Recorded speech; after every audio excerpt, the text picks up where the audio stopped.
È una necessità che ho sempre avuto da sindaco, i 10 anni che ho fatto il sindaco, di reperire del personale formato e idoneo a ricoprire la carica di comandante e anche per dare una dignità a loro, perché i comandanti in Veneto sono tanti, sono bravi, lavorano bene, lavorano sempre nella quotidianità con i nostri cittadini. Quindi il mio intento era quello di dargli l'onore, oltre all'onere che hanno quotidiano, di avere un loro elenco a livello regionale e a livello veneto. Sì, la formazione è importante a tutti i livelli, soprattutto per loro, perché comunque sulla strada o quando escono dagli uffici devono avere una formazione idonea e importante. Loro sanno cosa serve per il lavoro di tutti i giorni, noi possiamo dare la disponibilità e soprattutto riuscire a metterli in contatto, perché le esigenze che ci sono su tutti i territori alle volte confrontarsi portano sempre dei risultati. Questo fine legislatura della Regione Veneto ci sta riservando molte sorprese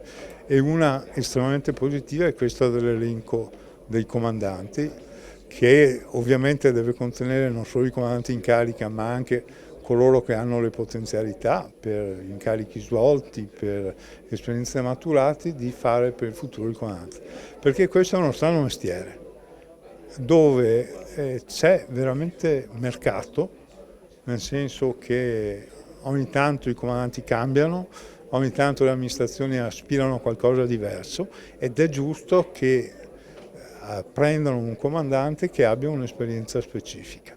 La formazione è assolutamente fondamentale, anche perché rispetto alla grandezza dell'ente cambiano le esigenze. Evidentemente la piccola realtà ha bisogno di un comandante che sappia un po' di tutto, magari non eccezionalmente, ma sappia svolgere un po' di tutto. Nelle grandi realtà bisogna saper gestire il personale e coordinare il lavoro degli specialisti.